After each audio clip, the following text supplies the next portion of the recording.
प्रणाम, नमस्कार। बहुत स्वागत है आपका उस कार्यक्रम में जिसका नाम है हे प्रभु आनंददाता, और उसके एक और नए एपिसोड में आपका स्वागत है। यानी कार्यक्रम आप पहली बार देख रहे हैं। अपने विचार, सुझाव, राय, ये जो नंबर आपकी स्क्रीन पे डिस्प्ले हो रहा है 7000969440, इस पर हमें भेज दें।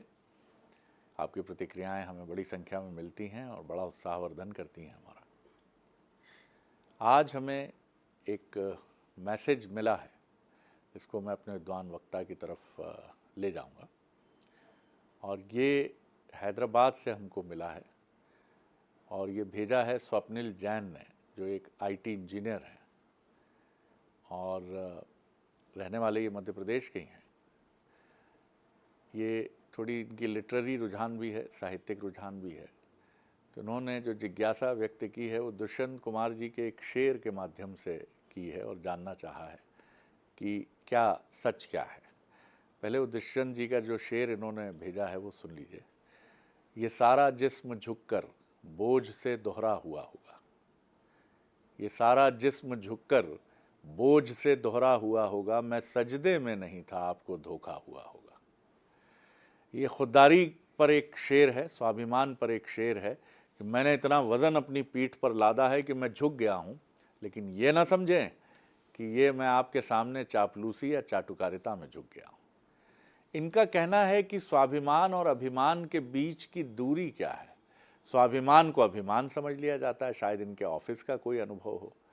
इन्होंने कहा कि न झुकने की बहुत भारी कीमत क्यों चुकानी पड़ती है। क्या न झुकना आदमी को इतना खटकता है, ख़ासतौर से वरिष्ठ व्यक्ति को भी और कनिष्ठ व्यक्ति को भी, जो आपसे पद, ओहदे, हैसियत में नीचे ऊपर हो सकते हैं, लेकिन वो इतना नाराज़ क्यों होते हैं। और सच क्या है, क्या स्वाभिमानी अभिमानी में बहुत बारीक सी लाइन है। क्यों ये संसार, ये जगत डिस्टिंग्विश नहीं कर पाता, भेद नहीं कर पाता कि ये स्वाभिमान है और ये अभिमान है। सवाल बड़ा गहरा है साहब, क्योंकि हम सब की पीड़ा में ये बात जुटती है कि मुझे समझा ही नहीं जा रहा है। वो तो कहते हैं कि मैं अकड़ दिखाता हूँ, मैं तो सच्ची बात कह रहा हूँ। तो सीधे इस प्रश्न को ले चलते हैं अपने विद्वान वक्ता, भगवत गीता के अध्येता, मानस मर्मज्ञ प्रोफेसर डॉक्टर सुरेंद्र बिहारी गोस्वामी जी के सामने। प्रणाम कर रहा हूँ डॉक्टर। आपने दो जिसको कहना चाहिए छंद ऐसे प्रस्तुत कर दिए जो समानांतर रूप से मिलते हुए हैं, स्वाभिमान और अभिमान जी। और आपने कह ही दिया कि एक बारीक सी लकीर इसमें खिंची है। मैं दुष्यंत कुमार जी की बड़ा सम्मान करता हूँ, लेकिन उनकी कोई भी शायरी या फ़लसफ़ा मुझे याद नहीं रहता। अच्छा हुआ, क्योंकि उर्दू के शब्द कम मेरी जानकारी में रहते हैं कि आपने इसका अर्थ स्पष्ट कर दिया, तो बड़ी अच्छी बात कही गई है। ध्यान रखिएगा, ये मूलतः किसी व्यक्ति का विनम्र हो जाना स्वाभिमानी हो जाना कहलाता है। विनम्रता और स्वाभिमान का सीधा संबंध है। अरे आप ध्यान रखिए, अद्भुत बात कह रहे हैं। स्वाभिमान में किसी भी प्रकार का अहम नहीं होता। तो स्वाभिमान कब उत्पन्न होता है? किसी भी व्यक्ति के अंतर चित्त में स्वाभिमान उत्पन्न कब होता है? बड़ा सुंदर मंथन होता है। मन, बुद्धि, चित्त और अहंकार ये अंतरंग विषय है अपने। अभिमान बाहर झलकता है, स्वाभिमान भीतर राज्य करता है। अभिमान परिलक्षित होता है, स्वाभिमान अनुभूति का विषय है, वो भीतर रहता है। तो जब किसी का मन, अंतर्मन बिल्कुल निर्मल हो जाता है, निष्प्रह निर्मल हो जाएगा, तो उसको स्व यानी अपना आत्मबोध प्राप्त हो जाता है। आत्मबोध, मैं कौन हूं, मैं शरीर थोड़ी हूं भाई। वो ज्ञानी हो जाता है। ज्ञानी होने यानी शरीर की नश्वरता को जान लेता है वो।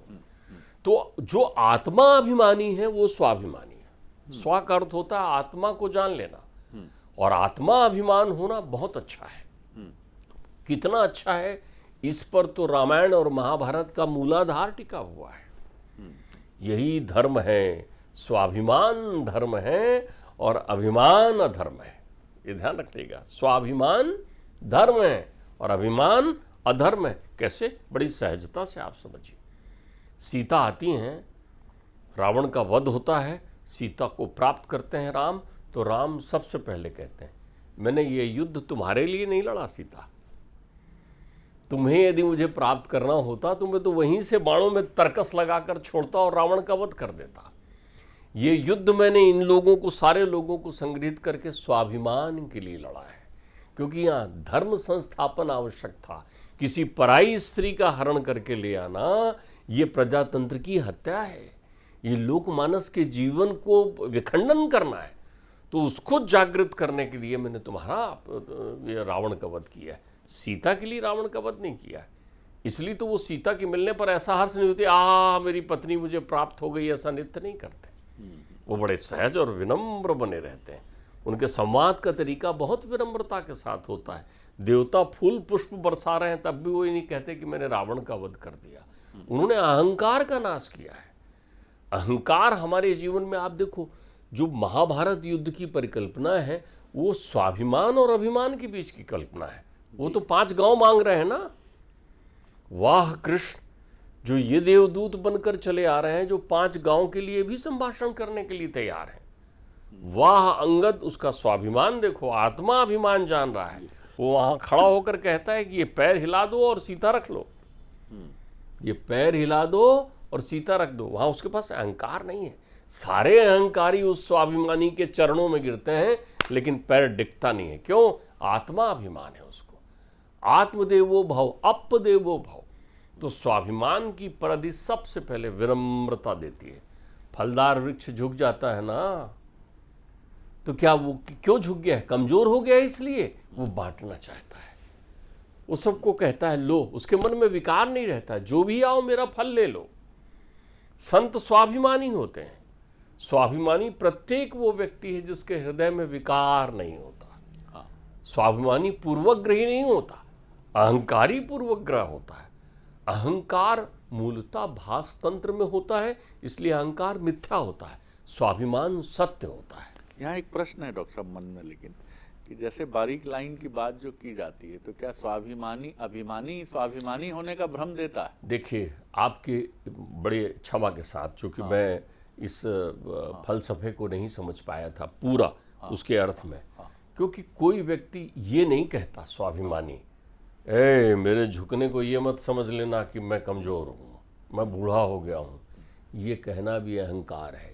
ठीक बात है। इसीलिए उस बारीक यहाँ इस तथ्य में बारीक लाइन है। यहाँ उसमें छुपा हुआ एक अहंकार भी है कि मैं स्वाभिमानी हूँ।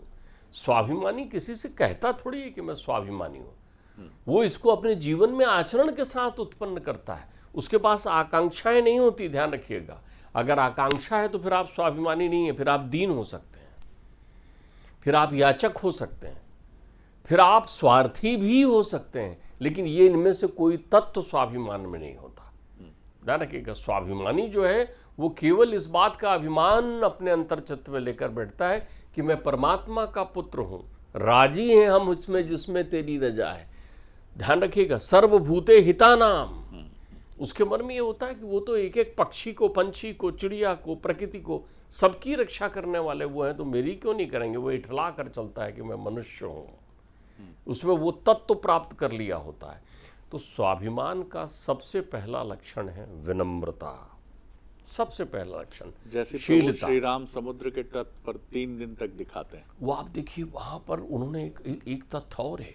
वो आप 3 दिनों में कहते हैं ना, वो गए 3 दिन बीत, विनय न मानति जलधि जड़।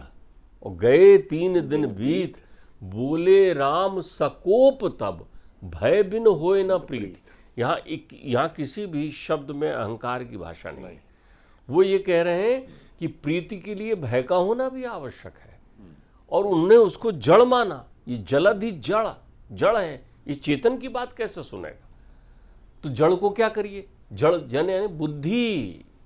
जड़ हमेशा बुद्धि है। आप एक बात ध्यान रखिए, यहाँ 2 तथ्य को देखिए, ये दोनों में स्वाभिमान है। और 2 स्वाभिमान जब मिलते हैं तो आप देखिए वहां परम आनंद की अनुभूति होती है। 2 स्वाभिमानी कहाँ मिल रहे हैं? पूरे सहस्त्र चौकड़ी युगों में एक ही युग है जहां 2 अवतार प्रत्यक्ष हैं। एक को आपने जो है क्रोधावतार के रूप में परिभाषित कर दिया है, जबकि वो ऐसे है नहीं। नैमिषारण्य में तप किया उन्होंने, अनेकों ने 1 सहस्त्र वर्ष बीते। जब उनका तप सिद्ध हुआ तो परमात्मा ने अपने अंशभूत स्वरूप उनमें स्थापित कर दिया। वो थे परशुराम जी, परमात्मा के अंशावतार, परमात्मा के अवतार परशुराम जी। और आए क्यों हैं? अभिमान का नाश करने के लिए। परशुराम जी ने 21 बार इस पृथ्वी से अभिमान का नाश किया है। तो जो अभिमान का नाश करते हैं वो अभिमानी थोड़ी हो सकते हैं। तो उनको ये लांछित कर देते हैं बहुत सारे अज्ञानी लोग कि वो क्रोधी थे और बड़ा उनको अभिमान था, तो वो राम के सामने जब गए तो उनका अभिमान जो है तिरोहित हो गया। नहीं, वो अभिमान के नाश करने की औषधि का नाम है स्वाभिमानी थे भगवान। अब एक स्वाभिमानी दूसरे स्वाभिमानी को अपनी चेतनता हस्तांतरित करने जा रहा है। दो अवतार एक साथ है ना, क्योंकि वही पर्याप्त है। एक क्षण मात्र में रावण का वध कर देंगे, लेकिन रावण के लिए तो निमित्त आए हैं परमात्मा स्वयं। तो परमात्मा के दो स्वरूप वहाँ पर आ रहे हैं। तो वहाँ पर एक स्वाभिमान दूसरे स्वाभिमान के मूल स्रोत को अपनी अंश ऊर्जा हस्तांतरित कर रहा है। वो कह रहा है कि लो परमात्मा, ये विष्णु जी का धनुष है, ले लो। तो वो अपने आप उनके पास खींचा चला आ रहा है। तो ध्यान रखिएगा, विनम्रता विनम्रता को प्राप्त कर लेती है। आत्मा आत्मा में समाहित हो जाती है। अभिमान जो है वहाँ है, जहाँ भी विनष्टि की प्रक्रिया है वहाँ अभिमान है। स्वाभिमान जो है अनादि है, अंत नहीं होता स्वाभिमान का। स्व का अर्थ होता है आत्मा, स्वराट, स्वयं प्रकाशवान। तो जब आप अंतर्मन के प्रकाश को जान लेते हैं, ज्ञान हो जाता है, तो सबसे पहले जब अपनी अतुलित क्षमताओं को पहचान लेते हैं तो विनम्र हो जाते हैं। और ध्यान रखिए, विनम्र विस्मृत भी होता है। विनम्र विस्मृत भी होता है। हनुमान जी जामवंत जागृत करते हैं उनको अभिमान नहीं है ना, विस्मृत होता है। तो जहां पर भी ये आए सामने वाले को दिखा के कि ए मेरे से नहीं उलझना, मैं बड़ा स्वाभिमानी आदमी हूं, अभिमान वहां है। ठीक बात है। एक स्वाभिमानी व्यक्ति जो है विकार रहित होता है, लेकिन उसका आचरण परम शुद्ध होता है और श्रेष्ठ कर्मवान होता है। परमात्मा राम स्वाभिमान को परिभाषित करते हुए लक्ष्मण को एक बहुत अच्छी बात बताते हैं।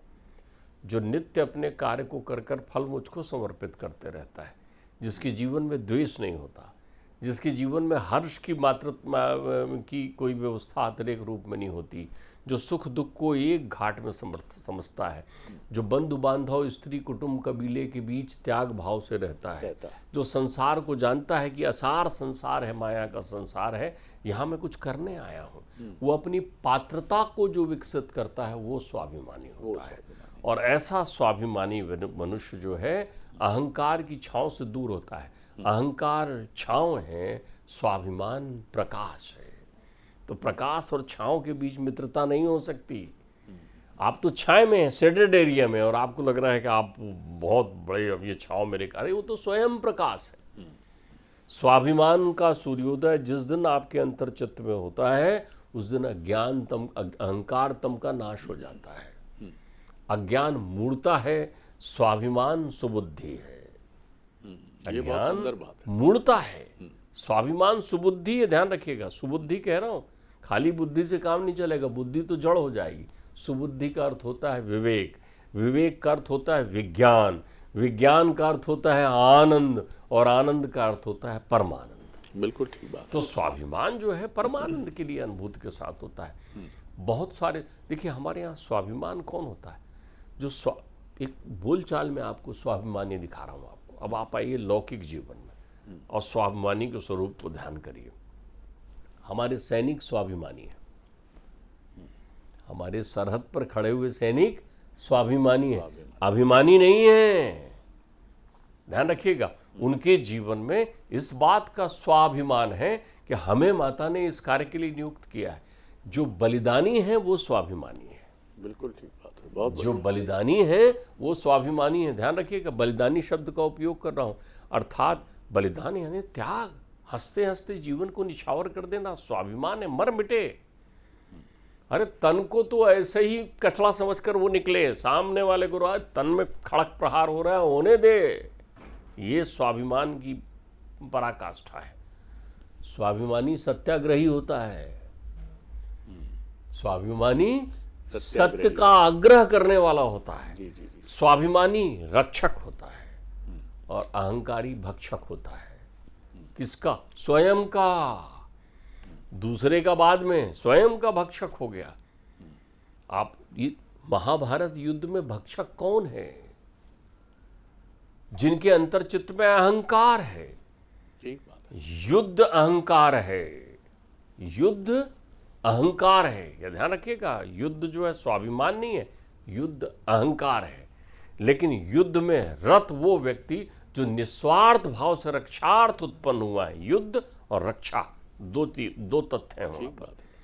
राक्षसों का उद्भव रक्षा के लिए हुआ है, लेकिन राक्षस अभिमानी हो गए तो भक्षक हो गए। ब्रह्मा ने जब जल सृष्टि की अनंत में, तो वहां सबसे पहले असुर उत्पन्न हुए। उनमें से जिन्होंने कहा, जिनको ब्रह्मा ने कहा रक्षा करो, उन्होंने कहा हम रक्षा करेंगे, तो राक्षस हो गया। यजन करेंगे तो यक्ष हो गए। आप अपने संकल्पों को भूल गए। स्वाभिमानी संकल्पित उद्देश्य को प्राप्त करने के लिए प्राण करता है। देखिए, स्वाभिमानी दशरथ है। रघुकुल रीति सदा चली आई, और प्राण जाए पर वचन न जाए। सत्यनिष्ठ सत्य प्रतिज्ञ स्वाभिमानी जो है भीष्म पितामह है। जीवन में उन्होंने सारे आरोपों को झेला। उन एक एक बाणों में उन आरोपों की अनुभूति की कि कहाँ चूके, लेकिन स्वाभिमानी थे। क्यों? दृढ़ संकल्प लिया था, सत्य प्रतिज्ञ थे। तो आप अपने जीवन में जब भी निर्दिष्ट लक्ष्य को लेकर कर्मशील हो जाते हैं, विनम्र बने रहकर और शीलवान होते हैं, पूर्वग्रही नहीं रहते, आप तुष्टि वाले नहीं होते, पुष्टि वाले होते हो। तुष्टि और पुष्टि में बड़ा अंतर है। पुष्टि समिष्ट है, पुष्टि समिष्ट है। जब आप सबका कल्याण चाहते हो तो पुष्टि कहलाता है, और तुष्टि जो है वो समिष्ट नहीं है, वो विष्ट है। आप अपनी ही तुष्टिकरण चाहते हो। तो जो तुष्टिकरण चाहते हैं वह अहंकारी हो सकते हैं, लेकिन जो पुष्टिकरण चाहते हैं वो स्वाभिमानी हो सकते हैं। तो स्व यानी आत्माभिमान करना, तो आत्माभिमान क्यों करता है व्यक्ति? ईश्वर अंश जीव अविनाशी, चेतन अमल सहज सुख राशि। अरे मैं परमात्मा का अंश हूं, इसका स्वाभिमान मेरे पास नहीं रहेगा। परमात्मा मेरे भीतर हैं, कण कण में व्याप्त वही परमात्मा चित्त चैतन्य बनकर मेरे भीतर है, इसका स्वाभिमान नहीं रहेगा। अब देखो, ये स्वाभिमान अपना स्वरूप बदलता है। कुल, परिवार, समाज, ये सब की शुद्धता स्वाभिमान में समाहित होती है। लेकिन जैसी ही यह शुद्धता में आ जाता है, अहंकार और अभिमान बन जाता है। बारीक रेखा है। मैं इस कुल का हूं, पुलस्त कुल का हूं, स्वाभिमान है। अपने कुल, अपने समाज, अपने धर्म, अपने पंथ की बिना पूर्वाग्रह की अनुभूति रखना स्वाभिमान है आपका। लेकिन आपने जैसे ही कहा मैं ही श्रेष्ठ हूं, अभिमान हो गया। बहुत सुंदर डॉक्टर, बहुत ही सुंदर व्याख्या है। और आज से हम ये भी समझ पाए कि जिसको अपने स्व की प्रतिष्ठा का पूरा ध्यान है, और वो भी बिना किसी ऐसे भाव के साथ कि श्रेष्ठता का भाव जुड़ जाता है, लेकिन वो अपने स्व से बिल्कुल अभिन्न रूप से जुड़ा हुआ है, वो स्वाभिमानी है। हालांकि यहाँ भी भीमान शब्द कई बार भ्रम पैदा करता है कि यहाँ भी तो भीमान है यानी अभिमान है। नहीं, यहाँ आपके स्व का भान है आपको, इसीलिए आप स्वाभिमानी हैं। नहीं, इस शब्द का संधि विच्छेद करें जी। स्व धन अभिमान कर लेना। हाँ। अभिमान शब्द जो है अशुद्ध नहीं है, अशुद्ध नहीं है। ये अभिमान अहंकार है। अहंकार बहिरंग है, एक अहंकार मैता का है। आप है ना, ये अहंकार ठीक है। स्व का भान जिसको है वो अभिमानी नहीं है। राम को अपने स्व का भान है। वो बताते नहीं घूम रहे हैं चारों तरफ कि इन भुजदंडों में इतना बल है कि समुद्र क्या है, और उनकी जगह कोई और पात्र होता रावण की तरफ का, तो समुद्र के साथ क्या व्यवहार करता? ये मेघनाथ होते, ये कुंभकर्ण होते, तो क्या कहते? पहले तो अट्टहास लगाते राक्षसी, हे समुद्र, कुछ इसी तरह की बात टिकटी। ये हुआ अभिमान। राम पूजा कर रहे हैं समुद्र की, प्रणाम कर रहे हैं, 3 दिन तक इंतज़ार कर रहे हैं। जैसे हम किसी को मैसेज करते हैं और उसके तुरंत बाद कहते हैं कि देखो जवाब नहीं आया अभी तक। इतना अभिमान है इनको। अभिमान उनको भी हो सकता है, अब उनकी तो कोई मजबूरी भी है जो यहाँ दृश्यमान नहीं है। बड़े साहब हैं तो किसी मीटिंग में लगातार व्यस्त हैं, वो सोच ही रहे हैं कि जवाब दें शरद जी को, लेकिन शरद जी का अभिमान फनफना गया। यार ये क्या है, ठीक है बड़े पद पे बैठे हो, देखो तो मैसेज यार, हम भी देखते हैं भैया, हम भी छोटे पद पे नहीं हैं। ये अभिमान है आपका। और आपने एक मैसेज भेज दिया, ठीक है भाई साहब, आज के बाद अब आपसे कुछ कहना है का कोई अर्थ ही नहीं है, आप बड़े पद पर बैठे हैं, आपने भेज दिया और इसको आप स्वाभिमान मान रहे हो। अरे मैं तो चटका देता हूं 2 मिनट में भैया, मुख्यमंत्री को भी भेज दिया मैंने। ये स्वाभिमान नहीं है, दिस इज अभिमान। मैं तो हिसाब किताब तुरंत बराबर करता हूं, इतना स्वाभिमानी हूं। ना ना ना ना ना, गलत समझ रहे हैं आप अभिमानी हैं। क्योंकि जिसको अपने स्व का भान है, जो अपने आप में खोया है, वो क्या कहेगा, वो तो क्षम्य करेगा। अरे होंगे, व्यस्त होंगे, चलो कोई बात नहीं, ठीक है, मिलने पे पूछ लेंगे, थोड़ी मनुहार कर लेंगे। जो भरा है भावों से वो स्वाभिमानी है। जो खाली डब्बा है वो तो बजने लगेगा, लाल पीला होने लगेगा। गजब कर रहा है, 10 मिनट इंतजार करा दिया यार, क्या होगा ये आदमी, इसकी हैसियत क्या थी, पार्षद था पहले तो ये था हमारे घर के चक्कर लगाता था। ये यही तो सुनते हैं ना हम संसार में, जगत में, चौराहों पर, चौपाल पर, चाय की दुकान पर, टेलीफोन के संवाद में हम क्या सुनते हैं, यही तो सुनते हैं। इसकी औकात क्या थी यार, अब बोलना नहीं चाहिए भाई साहब, ये बुलवा रहा व्यक्ति मुझे। क्यों नाटक कर रहे हो भैया, काहे को अपने अभिमान को स्वाभिमान का मुलम्मा पहना के खुद भी दुखी हो रहे हो, किसी और को भी दुखी होने की कोशिश कर रहे हो।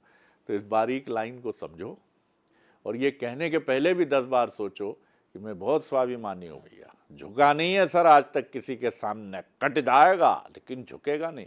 सैनिक दावा नहीं करता सीमा पर जाने के बाद, बंदूक उठा के, झुकेगा नहीं सर, पुष्पा टाइप हाथ फेर के नहीं करता। वो फिल्म है, ये रियल है। रियल में वो विनम्र भाव से खड़ा रहता है, पत्नी, पुत्र, माता पिता की स्मृतियों के साथ, लेकिन जब बलिदान का समय आता है बिना बोले उस बलिदान को अपने सीने पर झेलता है। ये है स्वाभिमान। बहुत आनंद आया डॉक्टर साहब, अगले एपिसोड में एक और विषय लेकर उपस्थित होंगे। प्रणाम, नमस्कार।